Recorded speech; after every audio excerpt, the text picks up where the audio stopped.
Haja Rafia, Assalamu alaikum to barakatuh. Sister Rafia.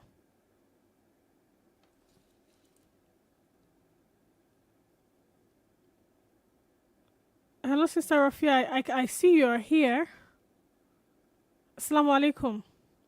Right. We're also being joined by another beautiful sister of mine who, you know, subhanallah, she's also been waiting since 11 o'clock to be on the show to serve a hot. Al-Hajja Sani Adebanjo, TOS. She's an educator, an entrepreneur, and currently the CEO of Queen's Palace in Abeokuta. Hajja Sani, Assalamu alaikum. While I wait for my guests to join us, they've been here since 11, subhanAllah.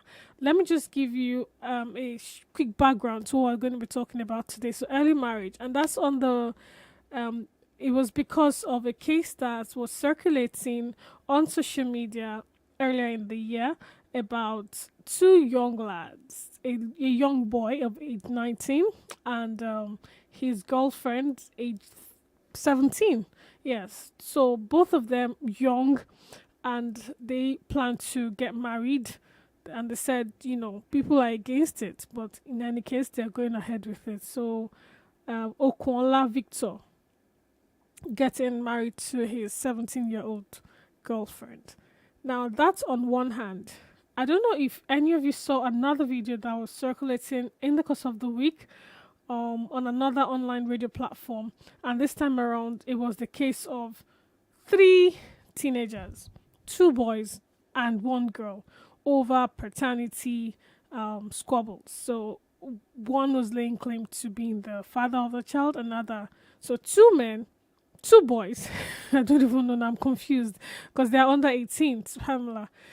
Two of them fighting for paternity of the child that was born by this little girl. And you just imagine where the world is turning to. So this is 19 and 17-year-olds that want to get married but are being prevented from getting married. And on the flip side, in the same world, in the same Nigeria, are kids going around and sharing their bodies freely, unabated, subhanallah. So where do we draw the curtains? What's the take? What's your take? I hope Hajja Rafia and Hajja Sani are here now, waiting for you to please respond to the audience. Sister Rafia, Assalamu alaikum. Please come back. We are here. We're waiting. Anyway, when you're here, just let me know. Right. So just very quickly, listen to what the UNICEF had to say about early marriage. They claim that child marriage is a violation of human rights, but it's all too common. And so, according to the UNICEF, married before the age of rights, many factors interact to place a child at risk of marriage, including poverty, the perception that marriage will provide protection, family honor, social norms, customary or religious laws that condone the practice, and inadequate legislative framework. Across the globe, levels of child marriage are high. It's highest actually in West and Central Africa, where nearly 4 in 10 young women were married before the age of 18. Lower levels of child marriage are found in Eastern and Southern Africa, 32% to be precise, South Asia, 28%, and Latin America and the Caribbean, about 21%. So with that background set, I hope that my guests, Hajja Rafia, Sister Sani Adebanjo, I'm still waiting for you.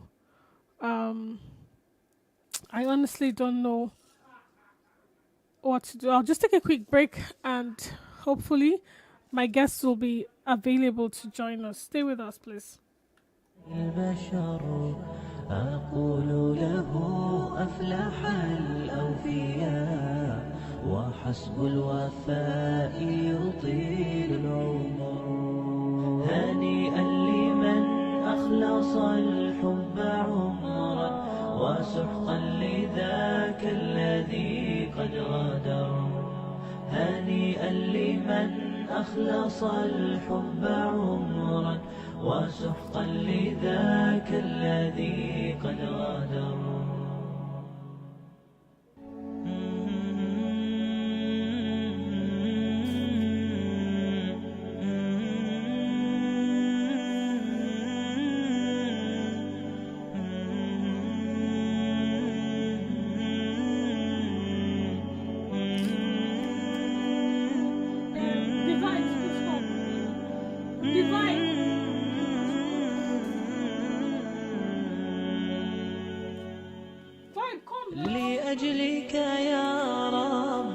نسعى بلا توان Apparently, they can't وتحلو network lights طريق with the lower midnight, so الخطر they're not. نسير وننشر نور الهدى ونقفو تعاليم خير البشر لأجلك يا ربي نسعى بلا توان وتحلو طريق الخطر نسير وننشر نور الهدى ونقفو تعاليم خير البشر إلى الله ندعو بلين وكم به تنجلي رائعة الصور إلى الله ندعو بلين وكم به تنجلي رائعة الصور وتهمي سحائب من رحمة يذوب على راحتيها الحجر فتخفق أرواحنا بهجة وتبكي عيون ويزكو أثر إلى الله طاب المسير وما نرجي سوى أجرنا المدخر إلى الله حتى يشع المدى ونبصر دين السلام انتشر إلى الله حتى يشع المدى ونبصر دين السلام انتشر طريق الدعاة جارت بالخطى ومن سار بالصدق فيها انتصر إلى الله حتى يشع المدى ونبصر دينا. All right, Assalamu alaikum wa rahmatullahi wa barakatuh. Thanks for staying with us. Hajar Rafia and Hajar Sani, subhanallah, they've been here waiting, like I said earlier, since 11. They've been on it, and we've just had one challenge after the other. And all the while I was calling out their names and inviting them to, join the show. They were there, but there was a break for some reasons, subhanallah. But let's make the most of the few minutes we have left. Jazakumullah khairan for joining us, Hajar Sani Adebanjo. Assalamu alaikum. Wa alaikum salam wa rahmatullahi wa barakatuh. Sister Rafia, thank you so much for coming through. Jazakumullah khairan. Assalamu alaikum. Alhamdulillah.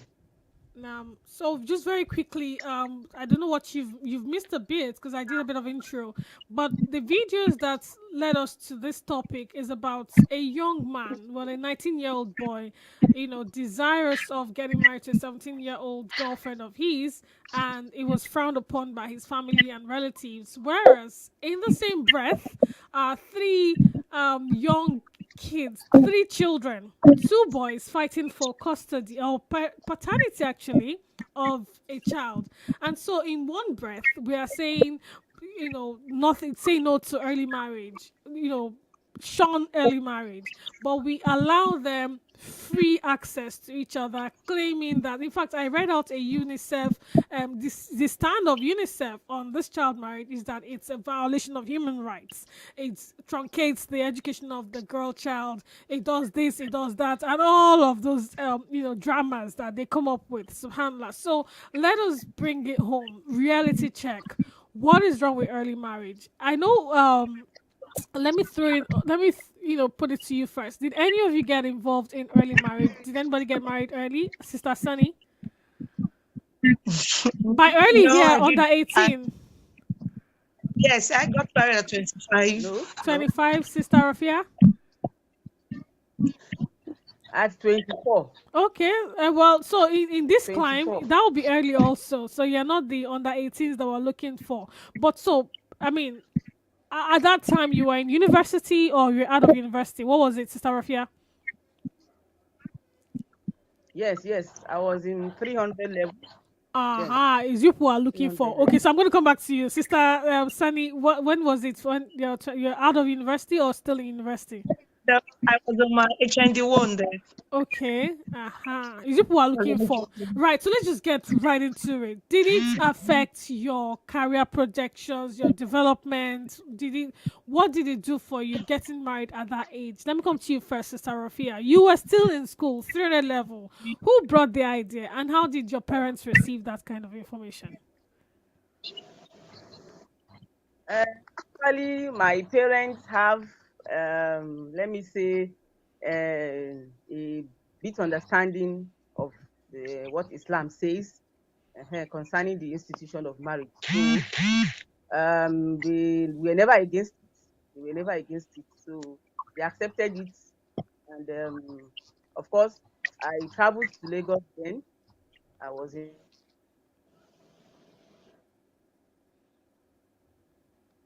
It looks like we've lost Sister Rafia. Lagos with my sister when Okay. I met my husband of Um, 91. So my parents never for once uh, were against the marriage. So everything went smoothly okay. and it never disturbed my school. I completed my first degree, and it was while I was married, I did my master's and my PhD. So it MashaAllah, was supported throughout. tabarakallah. Allahu Akbar. Right So there. he was So your husband did not in any way, or your marriage did not in any way truncate your career development. You went ahead to even surpass. so, MashaAllah, tabarakallah. so That's a beautiful I'm one. currently associate professor in the Department of Information Technology. So it's Kopoke, never in any way. Kopoke. What are you saying? Sheng, boy, you know the yes, so yeah. She got married early, I say finished, went ahead to get masters, career get a PhD. Now she's gone for the professorship. Barakallah fi Sister Rafia. Jazakumullah khair. Let me come thank you. to I mean, Hajjah Sani very quickly. So you also got married. Well, here for us, that was about that's the ripe age here. 20, so the early 20s, mid 20s is early. It's early for us that are not career oriented. Yeah, but for you, you were also just HND1. Didn't your parents say, ṣé ètò kan ẹ̀kọ́ nìyẹn ni ṣó ti pawó wọlé, all the money we have spent on you, raising you. When are we going to get one more? When we will start to enjoy the fruit of our labor? We are thinking married first. Go and work and bring home the money first. What was it? How did they receive the information that, wow, èmi fẹ́ lọlé ọkọ o? Alhamdulillah, my parents were not actually against it. But what my father did then was just to sit me down and said, "Hey, are you sure you are actually ready for this particular thing you want to go into?" So after, because they actually, I made them understand the point of Islam, that see, we are both adults, and you know the implication of how Allah has actually frowned against zina. And after that, my father actually accepted. And because then I was actually placed my hands on certain things, it was not actually only schooling that I was doing.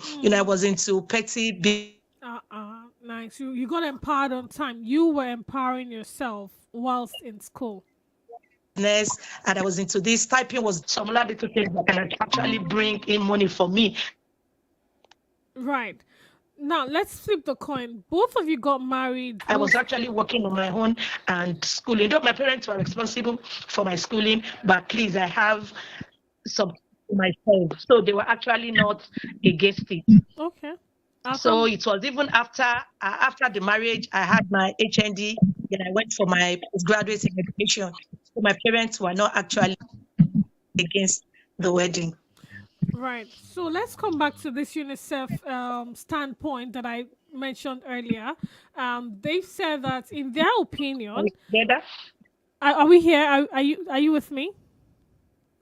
yeah, I know the yeah. internet is playing a big one on us today. It's been really messing us up, but please bear with us. Let's make the most of the few minutes we have left. Right. So I want to quickly get back to the UNICEF report, and I'm just quoting from. You can go to the UNICEF page and you'll see there on their page. So according to them, these early marriages in now they've you know categorically said under 18. So I'm going to come back to you and ask you a question around that corridor. So for them, it compromises a girl's development by resulting in early pregnancy for her, social isolation, it interrupts her schooling, limiting her opportunities for career and vocational advancement, and placing her at the risk of domestic violence. Now, the question for me to you is, would you let your 18-year-old daughter or 17-year-old daughter get married? Sister Rafia, you first. Would you allow your 17-year-old daughter get married, or even 16? At what age would you let your girl go? If she comes to you and says, "Mommy, marriage is the next thing. You've groomed me well, you've raised me well. I'm very homely. I can cook, I can clean. I'm very mature. You've left me with a lot of responsibilities at home. I take care of my younger ones when you're not there. I can organize myself and all that. I think I'm ready for marriage." And going in line with Islam, there's nothing stopping me. Would you let your 16, 17-year-old girl off to, would you see her off to a to a man's house? Okay. We all know that yes, Islam encourages early marriage. No. The Prophet Sallallahu Alaihi Wasallam Sallallahu said we should not alaihi delay three things. We should not delay prayer, salat at its time, a burial, then also Yes. marriage, wasallam. a single girl's marriage when a, a befitting man asks for her hand for marriage. So despite that, Islam also emphasizes the fact that they must be matured. So it is not about age, actually. It is not about age. Sometimes you can find a girl of 18 years who is not matured and does not have sound judgment. Whereas a girl of 16 can have better sound judgment and be more matured. So personally, I believe it depends on the daughter or the son. So it is not a one fit answer for us. Okay. So it depends. So if as a mother, if I feel is of sound mind is responsible, you can bear or shoulder all the responsibility of marriage at that age, then I don't see anything wrong with it. So then also we have some individuals who cannot cope both marriage and studies. I've seen somebody who told me she couldn't marry in school because she knew it was going to affect her studies. So we have to think like that. And once they take on something else, it's going to affect what they have at hand. So it depends on the individual. There's no one fit answer. So All you let situations. me So we need to let me rephrase your response to this question I asked you. You said yes, depending on her maturity. If she's mature enough by okay. Right. Let me come to Hajja Sani very quickly. So the not flea just in terms of attaining poverty, but in terms of readiness, this internet is readiness, and really what have you. now. So I missed a bit of your conversation there somewhere. There was a glitch. We've been having a lot of challenges, but I think I got the general gist. So it's key for you that the man she's going to meet also, has knows his onions. He's ready. He's mature. He understands what they're getting into. So it's not just about the puberty. There are a lot of factors to consider. Now I want to come to you, Hajja Sani. What do you think the role of counseling does in all of this? That's on one hand. On second hand is, where does the community come in? So in the case of the 19 and 17-year-olds that were ready, but the entire world was standing against them, if you had an opportunity to talk to them, what would you say to them? Okay. As far as I am concerned, and from the little Islamic perspective, I know the role of the community and the role of the guidance and counselors are very, very paramount in this issue, especially concerning the video that we all watch concerning the 17 and the 18 that want to get married. After actually watching the video, I came to conclusion that let's look at all the conditions that were necessary for marriage: the maturity, the age, the ability to take responsibility, the compatibility. I found out these two kids actually got all this.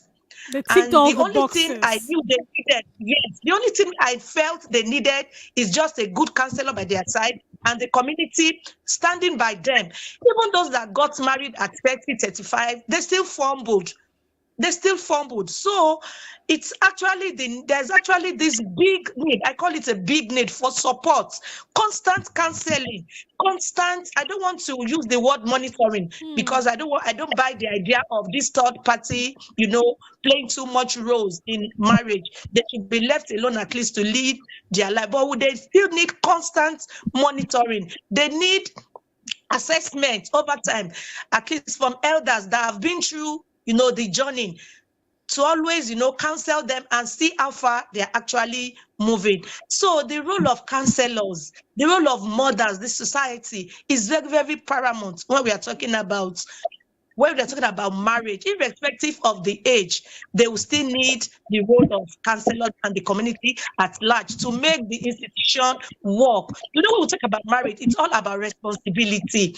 Let's leave the age, let's leave the age aside. Let's think about the maturity. But when one is actually faced with the responsibility of marriage, most times you find that their age and maturity might not actually solve the problem. But the experience, when they can ride on the experience of others, that is when they could be able to, scale through the responsibilities of marriage. So it is very, very paramount that the counselors and the community at large play a very, very important role in helping these kids when they want to get into marriage, especially during the early ages. No, thank you so much. So let me just take you to the other case that I shared with us, the three, with the two boys fighting for paternity of this child. In your opinion, I'm going to start with you first, Haja Sani. Where did we get it wrong? How? Because the girl had parents. Her parents are alive. Or grandmother, the boy, the one of the boys that was actually fighting, that I've been with her for such a number of months. The other one says I've been with her since December, November. Where were their parents? These are secondary school kids, all three of them secondary school. One of them, so let me not to go too deep into it, because it's really the matter that we are shying away or preventing early marriage from taking place. But we see the atrocities of fornication before our very eyes. We condone it. Sometimes we even encourage it because it happens on our roofs. We are in another room and then another room, and we know what they are doing in the other room, but we look away. And incidentally, ma'ams, these three kids are all Muslims. We are dealing with three Muslim kids that have gone ahead to commit this level of atrocities. Where did we get it wrong? What should we be doing now to change the tides? Let me come to you first. I'm starting with you, Hajasani. Okay. So, may Almighty Allah save us from disgrace. Amen. You see, I'm a teacher, and things like this happens every day. Every day. Imagine a JSS1 getting pregnant at the age of 12, 13. And you see, they come to school, we find out, and when we call their parents to counsel them, they just tell, okay, there's nothing they can do about it. And we will keep asking them, what were they looking? Where were they? Can they even perceive this thing from afar? Most of the time they're not at home. They leave these children in custody of, other people. Before 5 a.m., they are gone to the market, and they come back around 10, when they cannot actually account for the way their children are living. So I think it is still basically the home, especially the mothers, that has so much to do. We are leaving our girls so much. We're giving them so much. The excuses at times is that they have to fend for these children. But what is the benefit? What is the profit that at the end of the day, these girls will still come back to bring disgrace to the family? So I think the mothers have a lot to do. We're actually shying away from it. In fact, it goes to a stage they'll be asking you, just tell us who is responsible for the pregnancy. And they'll say, okay, they are ready to shoulder the responsibility. But when such child comes out of the fact that, okay, I want to get married, they'll say no. But when the atrocity is committed, they'll now want to, cover it up. So I just think it is the parents, especially the mothers, that have a very, very big role to play on this hour. Boys will always talk, but when the girls are well guarded, they know their stuff, they know their onions, they'll be able to prevent, at least to a very large extent. We are not talking about rape now. We are talking about situation when the girl mutual consent. She carry her two left leg, waka go the boy house, go they do it, and supposed to do. That's is it. When the girl actually confessed, maybe because of a tip, money or whatever, but when the girl actually, stood their ground, okay, this is what I stand for. They at least to a very big extent, this thing will be called. So I think the mothers, the counselors, the teachers, we have so much to do in these aspects. Thank you so much, Hajasani. Let me come to Dr. Rafia very quickly. So we are at the point where what's your say? What do you think? If you were sitting right in front of these three, it wasn't, I know if you saw it was a radio station, right? And the three of them were being interviewed. If you are the one sitting down and interviewing the three of them, me, now slap, go they fly left, right, center, what would you do? Dr. Rafia, do we still have you here? Hello, ma. Right. I know, I can hear you now, yes. Just like Alaja Sani said, parenting is one of the factors responsible for children behaving in that kind of manner. So we have several factors. Parenting is just one. Other factors include peer influence, of course, technology also. Well, I think Dr. Rafia's network is dealing with us somewhat. Dr. Rafia? Trend in technology is also a contributing factor in the society. Right. Society we found ourselves. Because there are some societies that frown at such acts so much so we find indulging in such acts. You understand? So, but definitely. Hello, Dr. Rafia. Sorry to interrupt. Dr. Rafia, some parents. Can we turn off your video? Dr. Rafia, sorry to interrupt, please. When it comes to, I'm thinking we should turn off your video for a bit, and hopefully it will improve your connectivity, because we are losing the big juice in your gist. We're losing it. Please go ahead, Dr. Rafia. I think I've done that. Perfect. It's a lot clearer. Alhamdulillah. It's a lot clearer. Please go ahead. So, like I was saying, so many factors contribute to this kind of behavior. For parenting is a major contributing factor. So, because I believe children that are well brought up in a house where piety is being preached all the time, and the children attend madrasa where they are being told of the implication and the gravity of zina. I don't think any well brought up child is going to even think of, not to talk of engaging in such. So parents, just like rightly identified, is a major problem. Most parents now abandon their children, don't know.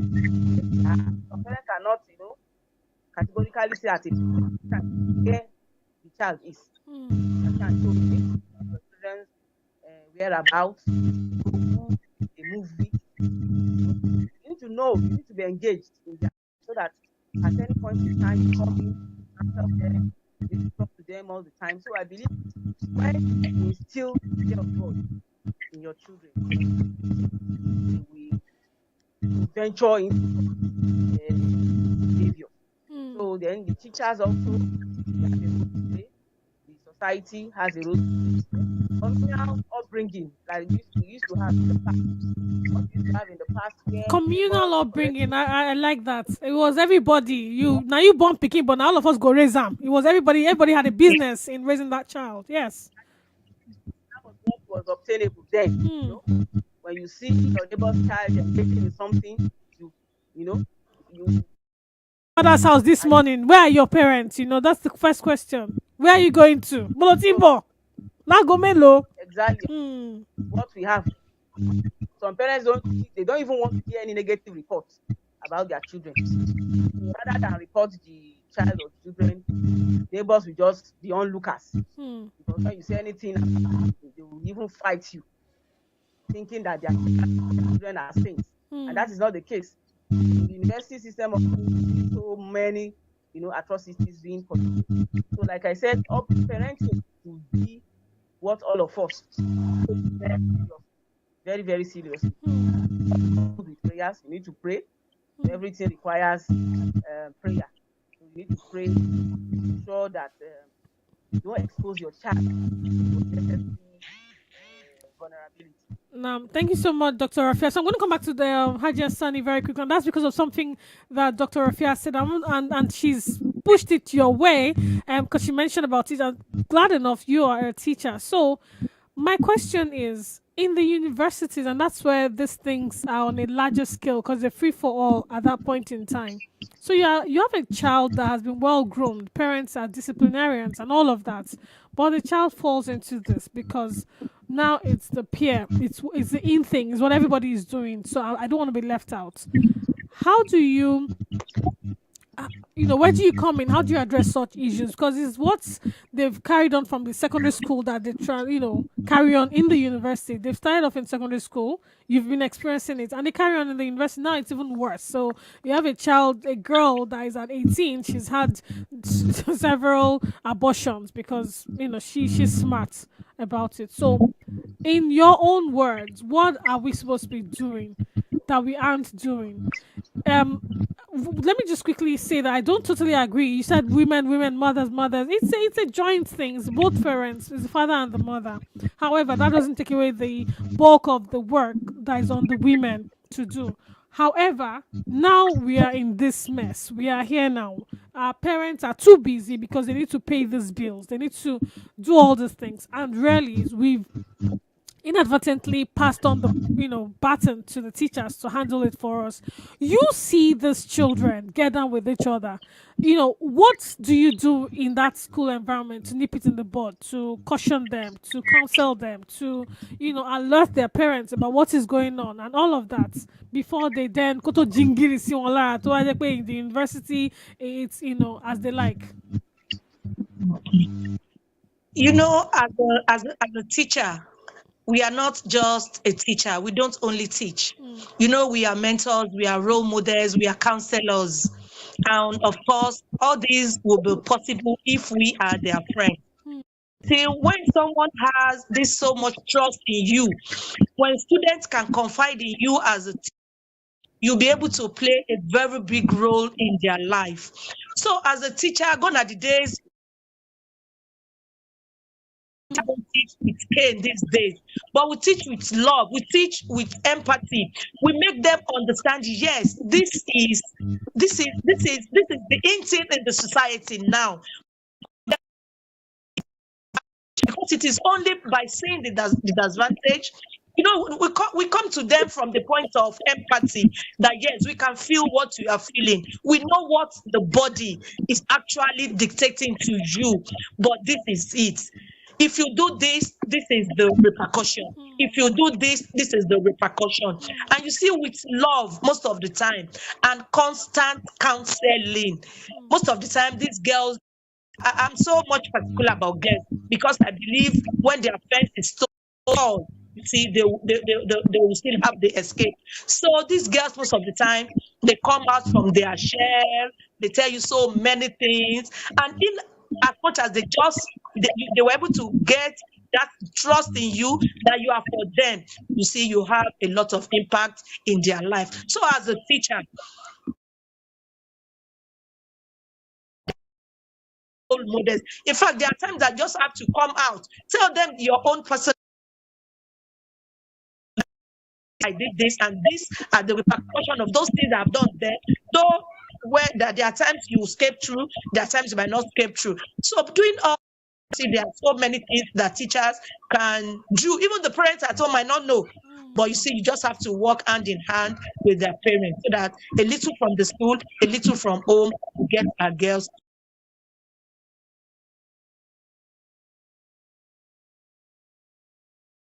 I would like to give closing remarks. We've been talking about, so if you're just joining us, or you'll be watching this later, we looked at early marriage. What is your take about it? And we're looking at two cases, a boy and a girl, 19 and 17-year-olds, really wanting to get married, but everybody turning against them. And on the flip side of it, 3 Muslim children, 2 boys fighting for paternity over the child that they've impregnated this little girl. All 3 of them, secondary school children. And so it's a real life issue. We're dealing with real life issues here, and that's why we had two mothers lend a voice to it. So, in your closing remarks, Haja Rafia,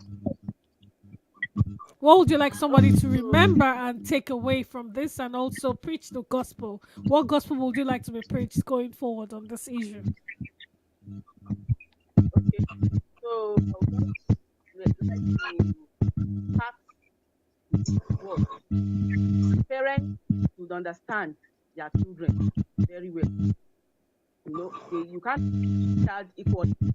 You have situations where the junior child might give her out in marriage before the senior child.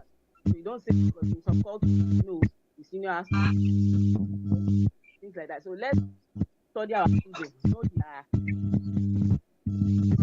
so based on individual differences, individual merit, you don't give different their situation, you don't treat them on the same way. And use and behavior of each child to the children. Right. Thank you so much, Dr. Rafia. Very quickly, because there's a bit of noise in the transmission of her message, but I hear you loud and clear. Don't treat two children the same way. Parents are enjoined to understand their children and treat them as such. Don't because of the younger one is smarter, more mature, ready to go, but then you hold her back. Ready. And her close.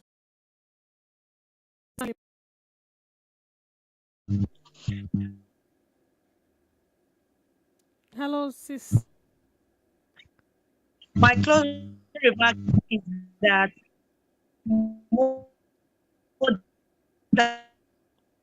This network is really mothers, Haja Sunny. Oh, if you yes, please go ahead. I didn't get you. okay, I said as mothers, as parents, Yes. we should endeavor, we should strive to make our girls live a life that when we see them in the future, we'll be glad, we'll be happy to say, yes, I raised this girl, yes, I raised this boy. So we should walk, we should walk. Every Yoruba will say, Agbára òjò sọ pé òun ò nílé wó, onílé Mm, ni ò ní gbà fún. So mm. we should all be up and doing as parents. Thank you so much for joining us. Thank you so much for lending your voice to this struggle, and thanks so much for sharing your nuggets with us. We'll be back same time next week with another.